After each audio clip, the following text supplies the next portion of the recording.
வணக்கம். எங்களுடைய ஒரு சின்ன ஒரு குறுகிய காலத்தில் நாங்கள் விடுத்த அழைப்பை ஏற்று என்னுடைய அன்பு தம்பி நிக்கில் முருகன் அவர்கள் மூலமாக பத்திரிகையாளர்களை சந்திக்க வேண்டும் என்று சொன்னவுடன், இன்றைக்கு சொல்லப்போனால் ஒரு முக்கியமான நாள், நிறைய பிரஸ் மீட்டிங் இருக்கு. இன்னைக்கு சாயங்காலம் நான் கூட ஒரு படத்துக்கு பாடல் எழுதி அந்த பாட்டை பாடியிருக்கேன், அஷ்டகர்மான்னு ஒரு படத்தில். அந்த படத்துடைய இசை வெளியீட்டு விழா கமலா தேட்டரில் 4 மணிக்கு இருக்கு. இன்றைக்கு காலையில் வேறு சில படத்துடைய நிறைய நிகழ்ச்சிகள் இருக்கு. இன்னைக்கு பிரஸ்ஸை சந்திக்கிறதே கஷ்டம் அப்படிங்கிற ஒரு சூழ்நிலை சொல்லும்போது, எதிர்பாராத விதத்தில் என்னை சந்தித்த நம்முடைய மதுரை பினான்சியர் அன்பனுடைய இல்ல திருமணத்திற்காக எனக்கு அழைப்பிதழ் கொடுக்க வந்த அன்பு தம்பி நிக்கில் முருகன் என்னை பார்த்தார். இந்த மாதிரி ஒரு சூழ்நிலை இருக்க என்ன, இன்னைக்கு சிலம்பு பேரறிஞர் அண்ணா அவர்களுடைய நினைவு நாள் பிப்ரவரி 3. அது ஒரு பக்கம் அவருக்கு நான் நினைவஞ்சலி செலுத்த இருக்கின்றேன். அவருடைய திருவுருவ படத்துக்கு மலர் தூவி அஞ்சலி செலுத்திவிட்டு, மற்றும் எங்களுடைய மாவட்ட செயலாளர் கூட்டம் இன்றைக்கு தமிழ்நாடு முழுவதும் இந்த லோக்கல் பாடி எலெக்ஷன் இருக்கு, அது சம்பந்தமாக சில விஷயங்கள் போயிட்டு இருக்கு. வேட்புமனு தொடங்குறாங்க, அது முடிகிறாங்க, இந்த மாதிரி பிரச்சனைகள்லாம் இருக்கு. அதுக்காக ஒரு ப்ரெஸ் மீட்டிங் வைக்கணும்னு பார்த்தா இப்படி ஒரு சூழ்நிலை. அதுக்கு நிக்கில் முருகன் சொன்னார், நீங்கள் வைங்க, நான் அரேஞ்ச் பண்ணுறேன். என்ன ஒன்று, ஒரு 11:30 மணிக்கு 12 மணிக்கு தான் அசம்பிள் ஆக முடியும். ஒரு 11:15 மணிக்கு போட்டுட்டு ஒரு 11:45 மணிக்கு தொடங்கிடலான்னு சொல்லி அவருக்கு வெளிய இடத்தில் ஒரு வேலை இருந்தாலும் நிக்கிலுடைய அந்த குழுவை அனுப்பி இங்கே இந்த நிகழ்ச்சியை சீரும் சிறப்பாக நடத்துவதற்கு காரணமாக இருந்த நிக்கில் முருகனுக்கும், நான் வணங்கக்கூடிய எம்பெருமான் முருகனுக்கும், நிக்கில் முருகனுடைய குழுவை சேர்ந்தவர்களுக்கும் என்னோட மனமார்ந்த நன்றியை தெரிவித்துக் கொள்கிறேன். முதல்ல உங்களுக்கு என்னோட நன்றி, நிகழ்ச்சிக்கு முன்னாடி உங்களுக்கு தான் நன்றி. ஏன்னா இன்னைக்கு என்னுடைய மகன் சிலம்பரசன் அவர்களுடைய பிறந்த தினத்தை முன்னிட்டு சிலம்பரசன் ரசிகர் மன்றத்தின் சார்பிலே என்னுடைய தம்பி அன்பு தம்பி வாசு அவர்களுடைய தலைமையிலே ஒரு இரத்த தான முகாமை தொடங்கினார்கள். அதை தொடங்கி வைக்க வேண்டும் என்று சொன்னவுடன் அது குறுகிய நேரம் மூசா ஸ்ட்ரீட்டில் இருக்கக்கூடிய அந்த அலுவலகத்தில் மன்றத்துக்காக அந்த நிகழ்ச்சியை அங்கே வைத்துவிட்டு எங்களுடைய மாவட்ட செயலாளர் கூட்டத்தை நடத்த நாங்கள் இங்கே ஏற்பாடு செய்திருந்தோம். இங்கே வைத்தால் அங்கிருந்து இங்கே வருவதற்கு உங்களுக்கும் இடைஞ்சலாக இருக்கும் என்ற காரணத்தால் அந்த இரத்த தான முகாமை அங்கே தொடங்கி வைத்தேன். அதற்கும் நீங்கள் ஒத்துழைப்பு தந்தீர்கள், நன்றி. அந்த மாநாடு வெற்றி பெறுவதற்கு காரணமாக இந்த ரசிகர்களுக்கும், படத்தை வெளியிட்ட விநியோகஸ்தர்களுக்கும், படத்தில் பணியாற்றிய அந்த கலைஞர்களுக்கும், அவரோடு பணியாற்றிய அத்தனை கலைஞர்களுக்கும், மற்றும் படத்தை வெளியிட்டு வெற்றிகரமாக ஓடுவதற்கு காரணமாக இருந்த அந்த திரையரங்கு உரிமையாளர்களுக்கும், எல்லாவற்றுக்கும் மேலாக சிம்புவுக்கு பக்க பலமாக இருந்து இந்த மாநாடு வெற்றி பெறுவதற்கு காரணமாக இந்த ரசிக மன்ற தோழர்களுக்கும் நன்றி தெரிவித்துவிட்டு அந்த இரத்த தான முகாமை தொடங்கிவிட்டு வந்திருக்கின்றேன். இப்போ இன்னைக்கு நான் உங்களை சந்திக்கிறதுக்கு முக்கியமான காரணம் உங்களுக்கே தெரியும்.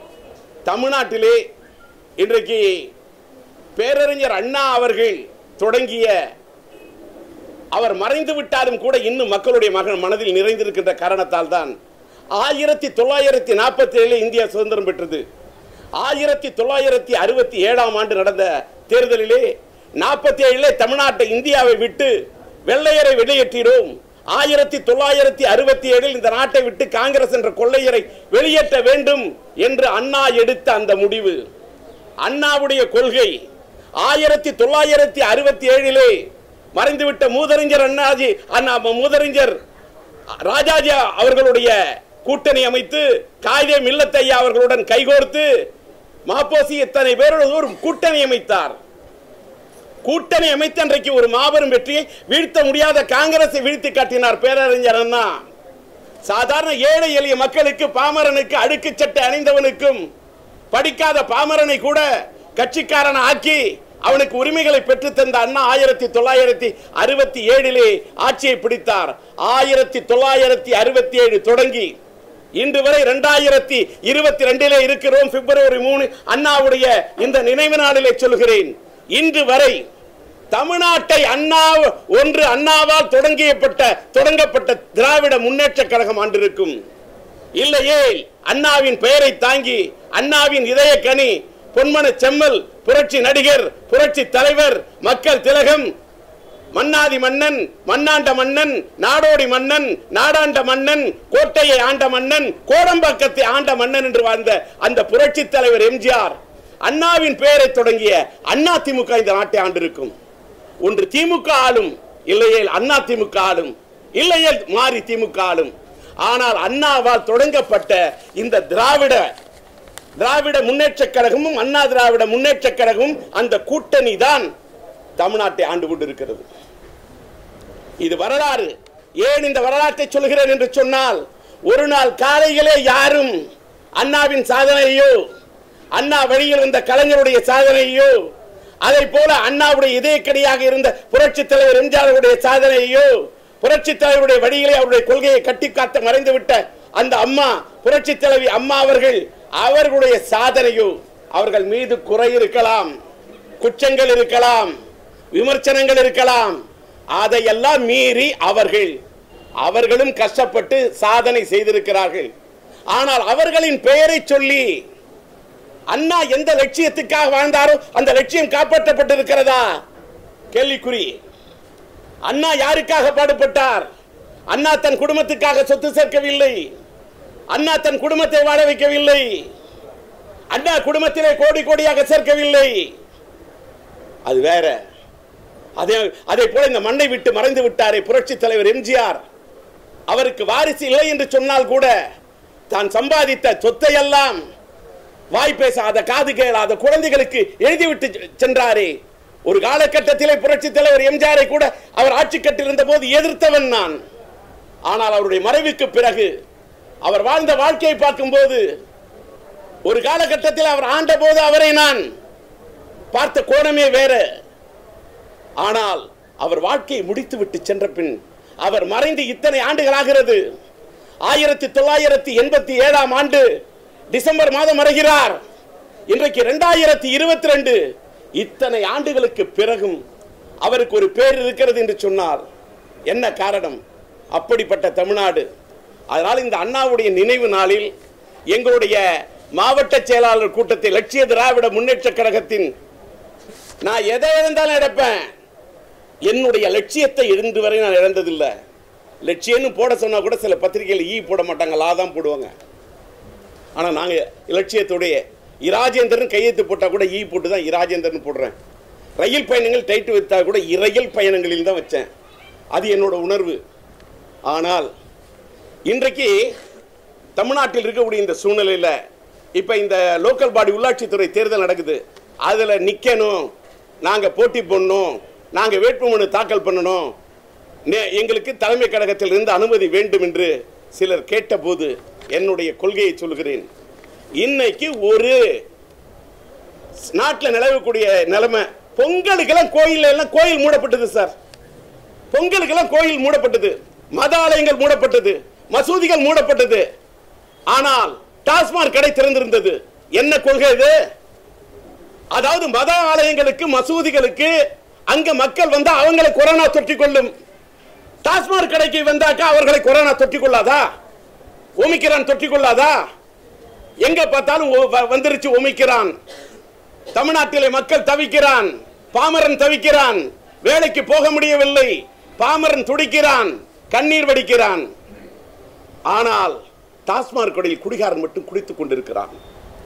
அவன் குடிக்கிறான், ஏழை தொழிலாளி வேலைக்கு செல்ல முடியாமல் கண்ணீர் வடிக்கிறான்.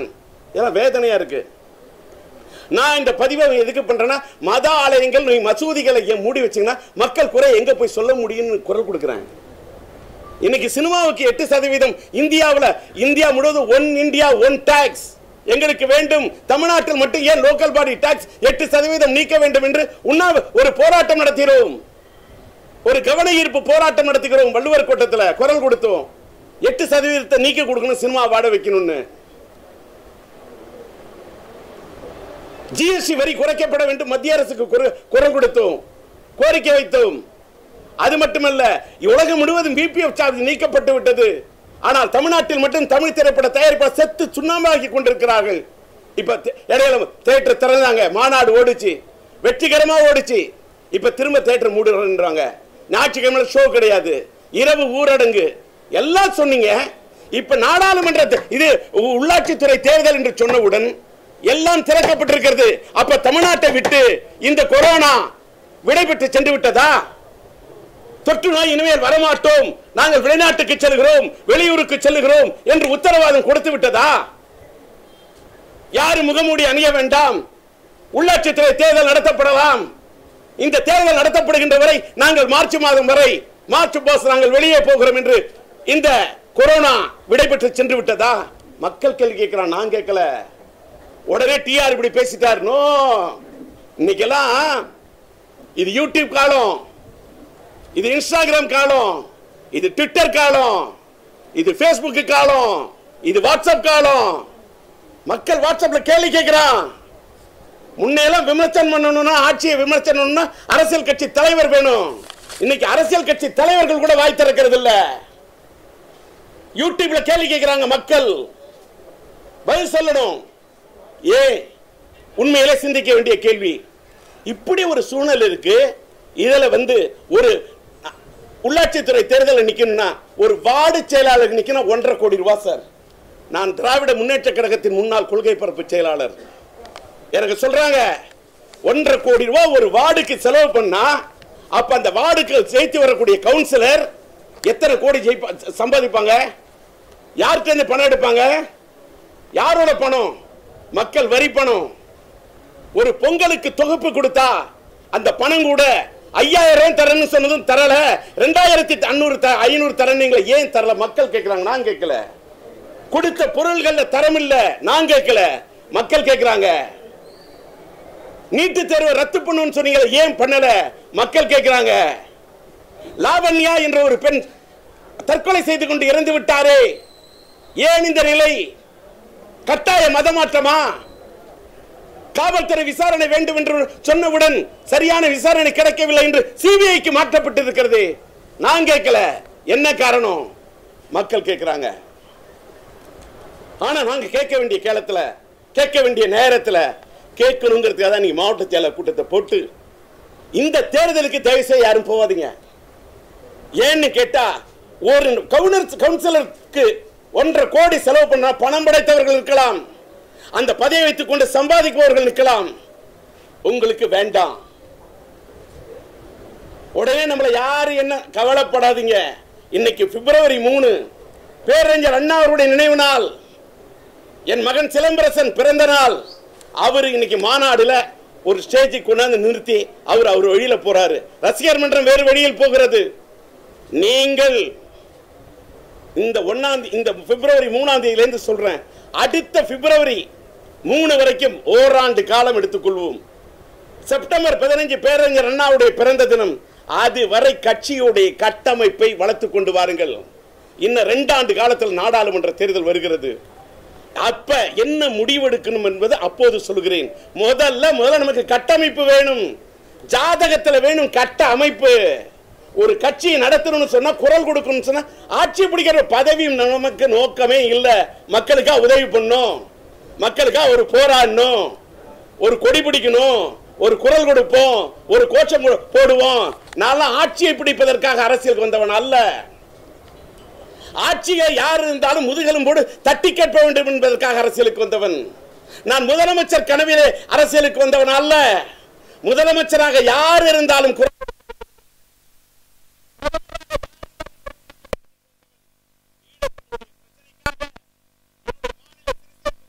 பதவி லட்சிய திமுகவின் உழைப்புக்காக, திமுக அன்றைக்கு வெற்றி பெறுவதற்கு காரணமாக மறைந்துவிட்ட கலைஞர் அவர்கள் முதல்வர் ஆவதற்காக, லட்சிய திமுக தமிழகம் என்றும் சுற்றுப்பயணம் செய்து நான் பொதுக்கூட்டம் பேசி கலைஞர் அவர்கள் வெற்றி பெற்றவுடன் எனக்கு தந்த பதவி, அந்த பரிசு மாநில சிறுசேமிப்பு துணைத் தலைவர் பதவி. கோட்டையிலே கொடுக்கப்பட்ட அறையை, அந்த சோழ விளக்கு வாகனத்தை ஈழத்தமிழுடைய பிரச்சனைக்காக ராஜினாமா செய்தேன். என்ன அதனால கேட்கலாம்? கவுன்சிலர் பதவியை ராஜினாமா பண்ணாத உலகம். கவுன்சிலர் பதவிக்கு 1.5 கோடி செலவு பண்றதுக்கு தயாராயிட்ட கூட்டம், கொள்ளையடிக்கக்கூடிய கூட்டம். டி ராஜேந்திரன் அரசியல் வாழ்க்கையில 10 பைசா தப்பு பண்ணிருக்கேன்னு சொல்லுங்க. உழைக்க தெரியாதவன் சொல்லலாம், ஆனா உழைக்க தெரிஞ்சவன். சினிமாவோட இன்னைக்கு உழைக்கிறேன், இன்னைக்கு இன்றைய காதல் தான் படம் எடுக்கிறேன், இன்னைக்கு ஓடிடி ஆரம்பிச்சு 3 சொந்த படம் எடுக்கிறேன். உழைப்பேன். திரையுலகத்தில் சென்னை, செங்கல்பட்டு, திரைப்பட காஞ்சிபுரம், திருவள்ளூர் மாவட்டத்தின் விநியோக சங்கத்தின் தலைவராக சினிமாவுக்கு குரல் கொடுக்கிறேன். தமிழ்நாடு திரைப்பட விநியோக சங்கத்தின் கூட்டமைப்பின் தலைவராக இருந்தேன், இப்பொழுது செயலாளராக குரல் கொடுக்கிறேன். தமிழ்நாடு திரைப்பட தயாரிப்பாளர் சங்கத்தின் கௌரவ ஆலோசகராக இருந்து குரல் கொடுக்கிறேன். இந்த எல்லா குரல் கொடுப்பதை விட தமிழ்நாட்டுடைய மக்களுடைய பிரச்சனைக்காக குரல் லட்சிய திமுகவின் சார்பில் குரல் கொடுப்பதில் பெருமையாக நினைக்கிறேன். என்னன்னா, நாடாளுமன்ற தேர்தலாம், அதில் தமிழ்நாட்டில் திராவிட முன்னேற்ற கழகம் அதிக இடத்தை பிடிச்சது. அதிமுக அப்ப கூட்டணி அமைக்கிறதுல என்ன பண்ணாங்க? அடுத்து சட்டமன்ற தேர்தல், அதுல கூட்டணி அமைக்கிறதுல அதிமுக என்ன குளறுபடி பண்ண, எல்லாம் என்னால் முடிஞ்ச அளவு பதிவு பண்ண. அந்த ராஜதந்திரம், அந்த அரசியல் வியூகம், புரட்சி தலைவர் எம்ஜிஆருக்கு இருந்த அந்த ராஜதந்திரம், கலைஞருக்கு இருந்த அந்த ராஜதந்திரம், அந்த புரட்சி தலைவி அம்மாவுக்கு இருந்த அவங்களெல்லாம் விட இவங்க, நான் சொல்ல விரும்பல, ஏதோ வியூகத்தில் தப்பு இருக்குல்ல, கூட்டணி அமைக்கிறதுல ஒரு தப்பு இருக்குல்ல. எல்லாரும் கூட்டணியில அவங்க 4-5 விரலை சேர்த்தாதான் இந்த கையை, 4 பேர் 5 பேரை அனுசரிச்சு போனாதான் அரசியல். முதலமைச்சர் ஆகணும்னா ஆட்சியை பிடிக்கணும், வளைய தெரியணும், நெளிய தெரியணும், யோசிக்க தெரியணும். வேகம் மட்டும் போராது, விவேகமும் வேணும். திமுக ஆட்சிக்கு வந்துருச்சு. நீட்டு தேர்வை ஆட்சிக்கு வந்தோன்னு நீக்கியே தீர்வுன்னாங்க. நீக்கிட்டாங்களா? சொன்னதெல்லாம் காப்பாத்தினாங்களா? இப்படி நிறைய கேள்விகள் இருக்கு. ஆனா குரல் கொடுக்க வேண்டிய கட்சி எது? பிரதான எதிர்கட்சி அதிமுக. குறுக்குறாங்களா? குரல் கொடுக்கறாங்களா? அவங்க காப்பாத்திக்கிறதே கஷ்டம். இவங்களே 4 பேர் அடிச்சு போங்க போல இருக்கு. இப்ப புரட்சி தலைவர் எம்ஜிஆர் சங்கே முழங்கு படத்தில் ஒரு பாட்டு பண்ணாரு. 4 பேருக்கு நன்றி, அந்த 4 பேருக்கு நன்றி, 4 பேருக்கு நன்றி, அந்த 4 பேருக்கு நன்றி. இது புரட்சி தலைவர் எம்ஜிஆர் சங்கே முழங்கு பாடின பாட்டு. இன்னைக்கு அந்த பாட்டை யாரு பண்ணாருன்னா, தமிழக முதல்வர் திராவிட முன்னேற்ற கழக தலைவர் பாடாம பாடிட்டு இருக்காரு. அவர் 4 பேருக்கு நன்றி சொல்றாரு. அந்த 4 பேர் யார் தெரியுமா? அதிமுகவில் இருக்கக்கூடிய முன்னாள் முதலமைச்சர் எடப்பாடி பழனிசாமி அவர்கள், இன்னொரு முன்னாள் முதலமைச்சர் துணை முதல்வராக இருந்த ஓ பன்னீர்செல்வம் 2, இன்னொருத்தர் அதிமுகவின் சின்னம்மா சசிகலா அம்மையார், இன்னொருவர் அந்த அம்மா மக்கள் முன்னேற்ற கழகத்தை நடத்தக்கூடிய தினகரன். இந்த 4 பேருக்கும் அவர் நன்றி சொல்லி பாடிட்டு இருக்கார். ஏன்னா இவர்களே அதிமுகவை இப்படி சிதைத்து விட்டார்கள் என்று சொன்னால், புரட்சி தலைவர் உருவாக்கி அந்த கொள்கை குழி தோண்டி புதைத்து விட்டார்கள் என்று சொன்னால், புரட்சி தலைவர் போராடியதை குழி தோண்டி புதைத்து விட்டேன் என்று சொன்னால், இந்த உள்ளாட்சித்துறை தேர்தலில் ஏன் வேட்புமனு தாக்கல் செய்யணும்? அதுக்கு எதுக்கு போட்டோ எடுத்துக்கணும்? வெற்றியை எல்லாரும் வெத்தலை பாக்கு வச்சு திராவிட முன்னேற்ற அண்ணா அறிவாலயத்தில் போய், அது அங்கேயே அண்ணாவோட பேர் இருக்குல்ல, இன்னைக்கு அண்ணாவோட நினைவு நாள், அங்கே அண்ணா அறிவாலயத்தில் போய் வெற்றியை நீங்களே வச்சுங்க திமுக கொடுத்து கூட வந்துடலாம்.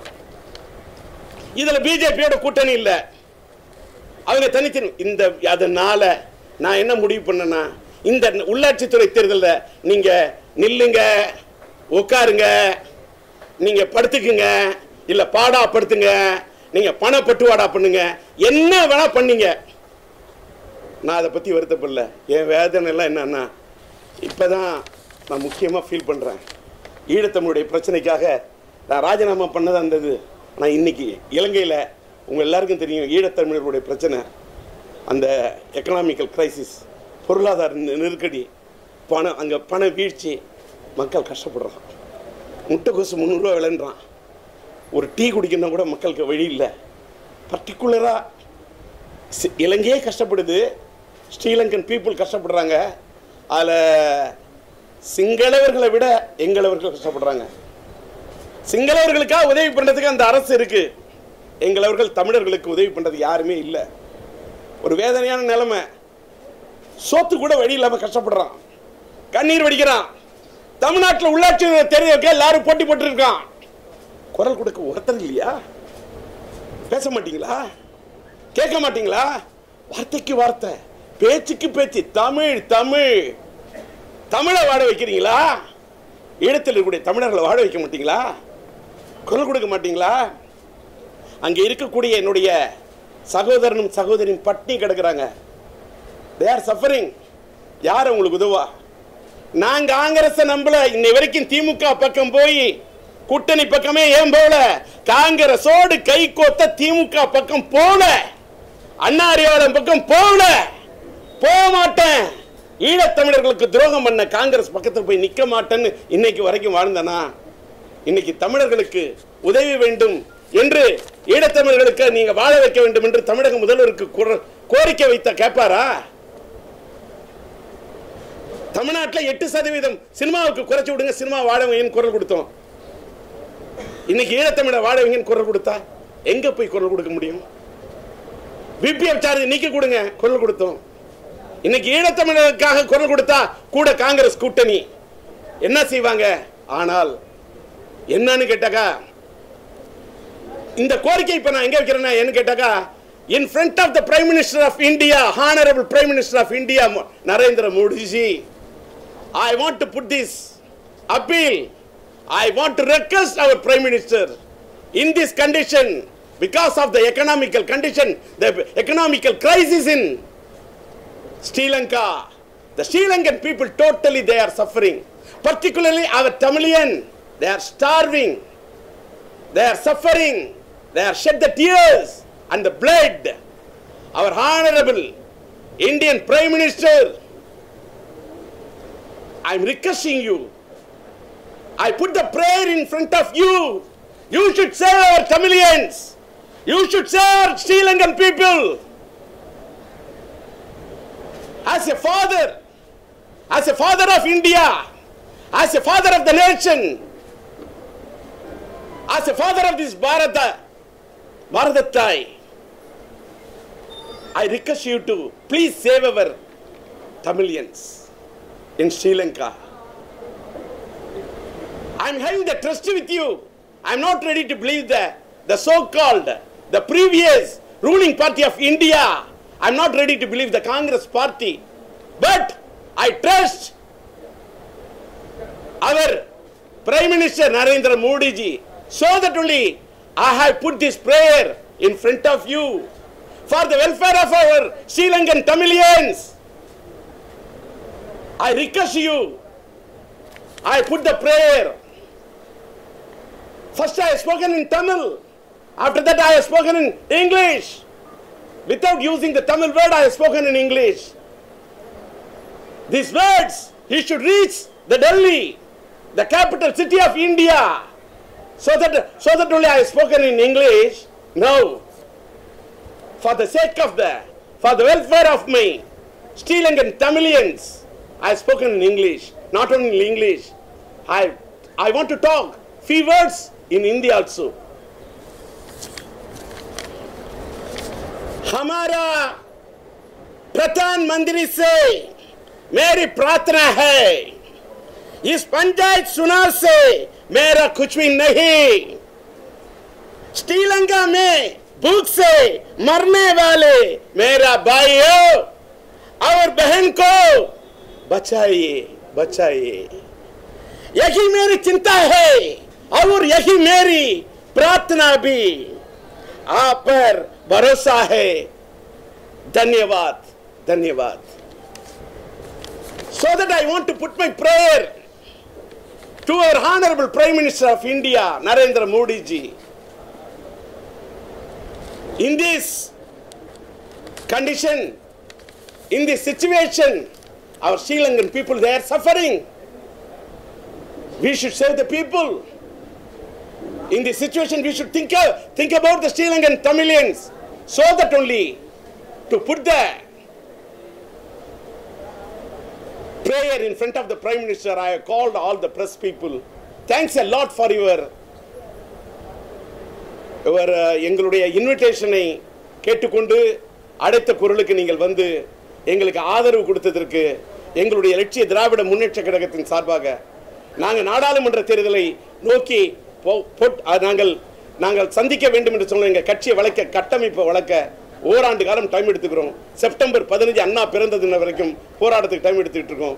அதையெல்லாம் சொல்றதுக்கு உங்களை கூப்பிட்டுருந்தேன். நீங்கள் வந்தமைக்கு மிக்க மகிழ்ச்சி. இந்த நிகழ்ச்சியை ஏற்பாடு செய்த PRO நிக்கில் முருகனுக்கும் அந்த அவருடைய குழுவை சார்ந்தவர்களுக்கும் என்னோட மனமார்ந்த நன்றியை தெரிவித்துக் கொள்கிறேன். அண்ணே அண்ணே அண்ணா நான் ஒரு நிமிஷம் ஒரு கொஞ்சம் மனசு இருந்தேன். நான் தேர்தலுக்காக இல்லை சார், நாட்டோட தேர்தல் குறித்து பேசுங்க. நான் தேர்தல்லாம் அது எப்பயோ வரப்போகுதுன்னு முந்தா நாள் வரைக்கும் கூட்டணி இருந்தாங்க. பாரதிய ஜனதா அதிமுக கூட்டணி இல்லை. என்னமோ நாடு போயிட்டு இருக்குன்னு எல்லாத்தையும் பார்த்துட்டு தான் முடிவு எடுக்க முடியும். என்ன இப்போ நான் கேள்விக்கெல்லாம் பதில் சொல்லக்கூடிய தமிழர்களுக்காக யாருமே குரல் கொடுக்கல. ஆனால் அந்த நேரத்தில் நீங்கள் குரல் கொடுத்தது வரவேற்கத்தக்கதாக இருந்தாலும் மறுபுறத்தில் முன்னாள் முதலமைச்சர் எம்ஜிஆர் மீது ஆட்சியில் இருக்கும் பொழுது கடுமையான எதிர்ப்பை நான் பதிவு பண்ணேன். இருந்தாலும் அவர் இறந்ததுக்கு பிறகு அவர் ஆதரிக்கிறேன் அப்படின்னு சொன்னீங்க. முன்னாள் முதலமைச்சர் திரு கலைஞர் வந்து முதலமைச்சராக இருந்து மறைஞ்சிட்டாரு. இன்ன வரைக்கும் அவர் ஆதரிக்கணும்ன்ற எதுவும் தோணலையா? இல்லை இன்ன வரைக்கும் அந்த எதிர்ப்பு அரசியல் இன்னும் இருந்துருக்கு? இல்லை நீங்கள் இல்லை நான் அவ்வளவு தூரம், அதாவது விடிய விடிய ராமாயணம் கேட்டு சீதைக்கு ராம சித்தப்பனா அப்படின்னு நீங்கள் கேட்ட மாதிரி நான் என்ன சொல்கிறேன், நான் கலைஞர் இருந்தப்பயே நீங்கள் கூப்பிட்டா நான் வரமாட்டேன் தலைவரை. காங்கிரஸோட நீங்கள் இருக்கக்கூடாது. காங்கிரஸோட கூட்டணியில் நீ இருந்தாலும் நீ தமிழின தலைவனா, ஈழத்தில் இருக்கக்கூடிய தமிழில் இங்கே இருக்கக்கூடிய தமிழன் கூட உங்களை ஏற்றுக்க மாட்டாங்கன்னு கலைஞர் எதிர்த்து குரல் கொடுத்தவனா. காங்கிரஸ் கூட்டணி விட்டு திமுக வெளில வரணும், ஈழத்தமிழர்களை கொண்டுடக்கூடாது அப்படின்னு அனைத்து கட்சி கூட்டத்துக்கு கோட்டையில லட்சிய திமுக பேசுறச்சு.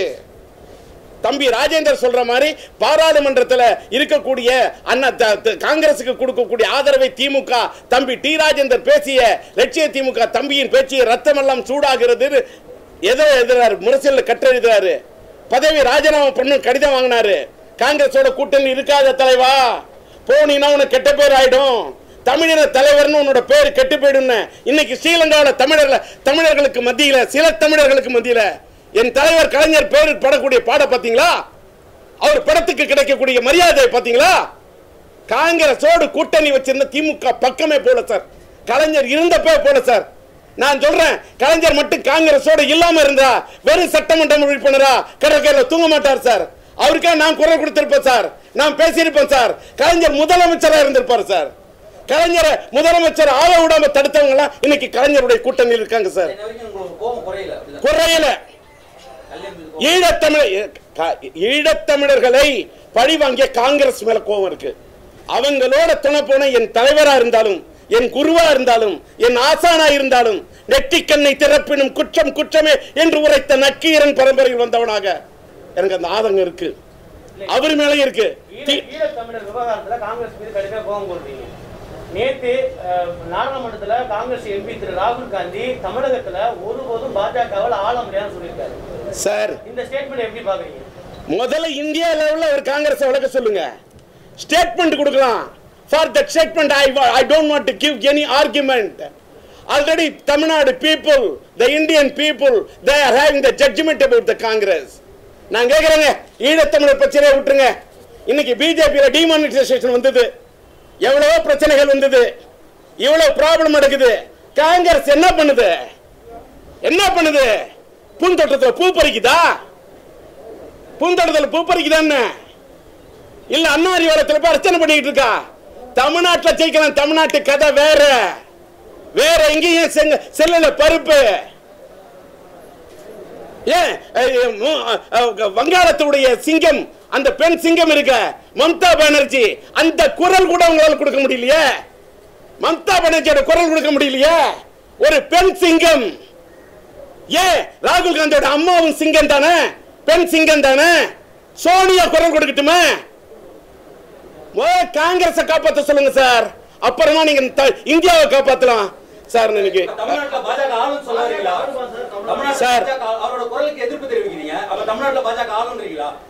பாருங்க, யார் ஆடுறாங்கிறத பத்தி நான் பேசல. ஈழத்தமிழர்கள் வாடணும்னு நான் சொல்றேன். அவரோட ஸ்டேட்மெண்ட்டுக்கு நோ ஆர்குமெண்ட் சொன்னேன்.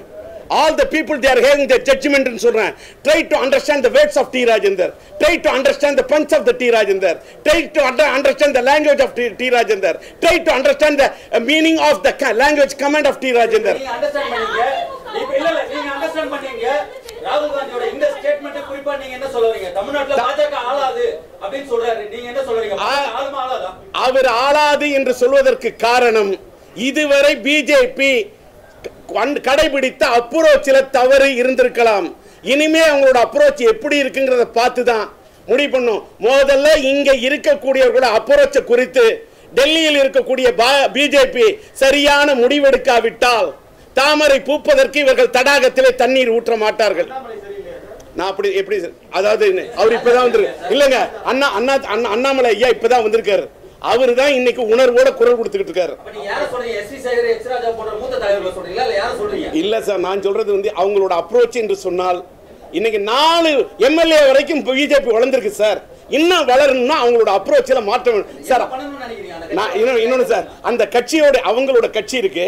எச் ராஜா எனக்கு நண்பர் தான், எஸ்.வி. சேகர் எனக்கு நண்பர் தான், அண்ணாமலை ஐயா எனக்கு நண்பர் தான், இன்னைக்கு மத்திய இணையமைச்சர் எல்முருகன் ஐயா எனக்கு நண்பர் தான், எனக்கு வந்து அங்க இலா கணேசன் ஐயா நண்பர் தான், எனக்கு தெரிஞ்சவங்க தான் தமிழிசை அம்மா. இல்ல இருங்க, எல்லாம் சொல்றேங்க, வச்சுட்டு இருங்க. பொன்னார் வந்து எனக்கு இனிய நண்பர், நெருங்கின நண்பர். பிஜேபியில் இருக்கக்கூடிய ராதா ரவி என்னோட நண்பர், பிஜேபியில் இருக்கக்கூடிய கே.பி. ராமலிங்கம் என்னோட நண்பர். நான் லிஸ்ட் போட்டேன்னா தமிழ்நாடு முழுவதும் என் பிஜேபியில எனக்கு அவ்வளவு நண்பர்கள் இருக்கிறாங்க. ஆனால் இன்னைக்கு 4 எம்எல்ஏ இருங்க, நீ இது வேணும்னு எதுக்காக இது சொல்றீங்கன்னு எனக்கு தெரியும் என்ன. அதனால அதாவது அப்படியே நீ என்ன பேசினாலும் அந்த பழைய ராஜேந்திரலாம் அதுக்கெல்லாம் பதில் சொல்ல மாட்டேன் என்ன. அதனால எனக்கு எதுக்கு பதில் சொல்ல எதுக்கு பதில் சொல்லக்கூடாதுன்னு தெரியும். அவ்வளவு நண்பர்கள் இருந்தாலும் அவங்க 4 எம்எல்ஏ வரைக்கும் உயர்ந்திருக்கிறாங்க என்பது முன்னேற்றம். இந்த ஆள வேண்டும் என்று இன்னைக்கு சில கொல்லக்கூடிய அளவுக்கு அண்ணாமலை ஒரு முடிவு எடுக்கிறான்னு சொன்னா அத அளவுக்கு இன்னும் அப்ரோச் இல்ல. சில விஷயங்கள் பண்ணணுங்கிற அவங்க கட்சி எடுக்கணும். நாங்க லட்சிய திமுக சார், நாங்க போய் இந்த முடிவு எடுங்கன்னு சொல்ல முடியாது. ஆஃப் த ரெக்கார்டா பேசலாம். என்னுடைய தமிழ்நாடு திரைப்பட தயாரிப்பாளர் சங்கத்தில் இருக்கக்கூடிய துணைத் தலைவர் கூடிய பாபு கின்னஸ் பாபு, நம்ம பாபு கணேஷ் பிஜேபியில் தான் இருக்காரு. எங்க திரையுலகத்தில் கூட பிஜேபியில் அவ்வளவு நண்பர்கள் இருக்காங்க. அவங்க கட்சியோட விவகாரத்தை, அவங்களுடைய கொள்கையை, அவங்களுடைய கோட்பாட்டை அவங்க தான் சார் பார்க்கணும். அதனால நீங்க வந்து இப்ப வந்து ராகுல் காந்தி சொன்ன கேள்விக்கு பதில் அவங்க சொல்லுமே தவிர நான் எப்படி நண்பர், நான் லட்சிய திமுக சார்பா பேசுறேன், என்ன நீ பதில் சொல்லணும்னு கம்பல் பண்ணவே கூடாது. சொல்லுங்க. நன்றி.